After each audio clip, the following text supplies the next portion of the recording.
Now that Thanksgiving's over and the leftovers nearly gone, we can talk about the real lessons that this particular holiday has taught us. Namely, socialism leads to starvation. I'm Alan Barton. Stand by for the front page.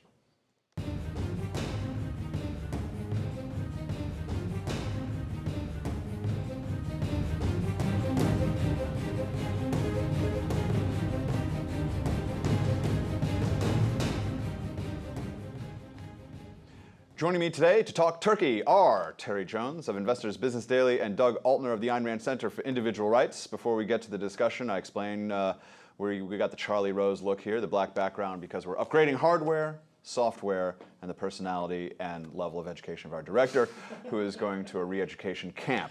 Once he returns, we are going to have a new and exciting look here at the front page, and it's all going to be in 3D, so get ready.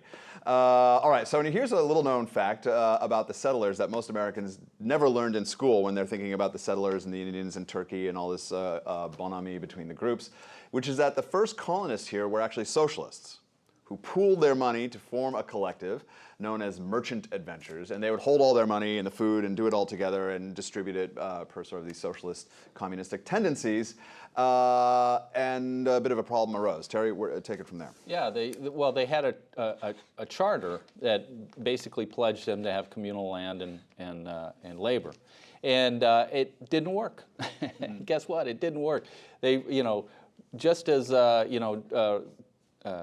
Russia in the 1930s and China in the 1950s, when they communized their production of agricultural goods, collectivized, they very soon had a series of very unlucky breaks because bad weather and whatnot.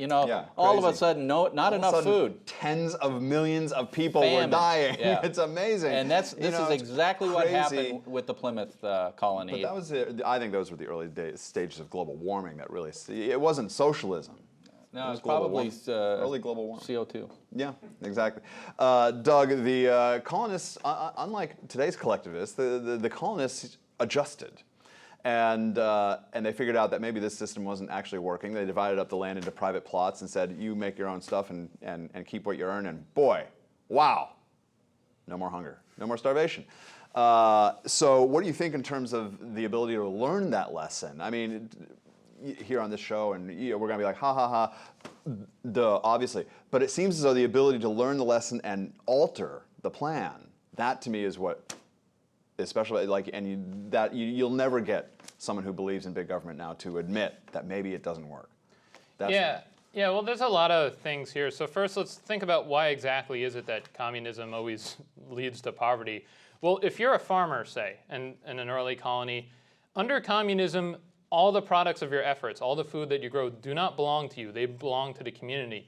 And if you're a person where you're laboring day in and day out, and you can't actually enjoy the products of your efforts where someone else is consuming them, you're practically a slave. And in this case, you're a slave to the community. And if you're a slave, why do you want to work? It's not actually making your life better. Well, the old Soviet joke was, we pretend to work and they pretend to pay us. That's it. And the misery that results from that. But you have things like the Occupy Wall Street movement from a year ago, whenever that was, that people like.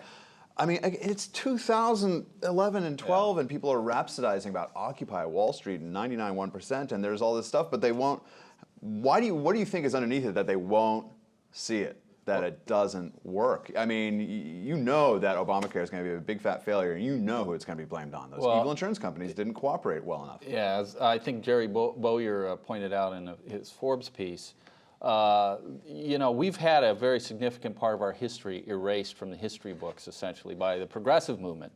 Progressive movement marched into academia, marched into the schools, and there are certain things they don't teach kids anymore. And one of them is this, really stirring lesson of self-reliance, that if you work hard, you can make it. If you live in a socialistic community, you're not going to make it.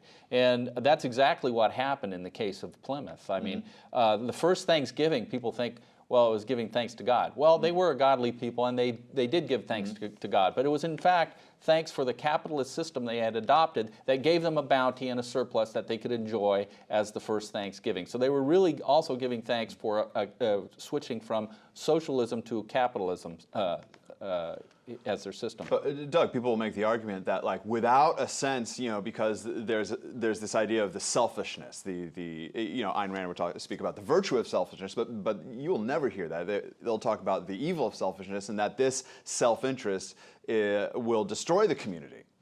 So why don't you speak to that, because people are a lot about, and we did another segment where Obama's talking about the greatness of America is our bonds to each other and our love for our fellow man. And why don't you talk a little bit about the sort of the illusory nature of that particular community? Well, if you think of if any kind of community is built on the idea of shared sacrifice, that's actually going to breed a lot of resentment and it's going to breed a lot of misery. So just imagine an actual community living according to the principle, from each according to his ability, to each according to his need. Normally in a free country, if say your neighbors have a baby, this is a new bundle of joy, you celebrate, you give them gifts. Here it's another mouth to feed that's not going to work. And you're going to be like, what are you doing here? We're already breaking our backs trying to feed everyone as is, and now you're bringing in another person in here. And you could go through all sorts of other things in the community, like what about the elderly? Well, normally you would treasure the elderly and you would value their wisdom. And so now they're people who can't work, in some cases, but we have to feed them anyway. And so you start to resent that too. And we could go through many different examples of how communism pits people against each other. All right, final question. In terms of Thanksgiving, why is it that cranberry sauce continues to be a staple? Now, I actually like it, but there's a bowl of it, and I'm like, yum, man. I like it. I'll admit it, but it just sits there, man. It's you talk about misallocated resources. When it comes to cranberry sauce, there are only really two questions that are valid, and that is, do you like the jelly cranberry, or do you like the whole I grew up with the berry? jelly one out of a can. It was in a can shape. You even had the little ridges from the cup. That was what I grew up on. I would eat all that stuff. Absolutely. Well, since we're a free country, this is now an entrepreneurial opportunity for someone else to come in and introduce a new staple that maybe people will enjoy more. Bloomberg is going to limit it. There's going to be a limit to the amount of cranberry sauce you can have at your Thanksgiving dinner. It's about time someone put a cap on it. Yeah, it's coming in 2013. Caps on cranberry sauce. That's all the time we have for today. For Doug and Terry, I'm Alan Barton, and you've been watching Front Page.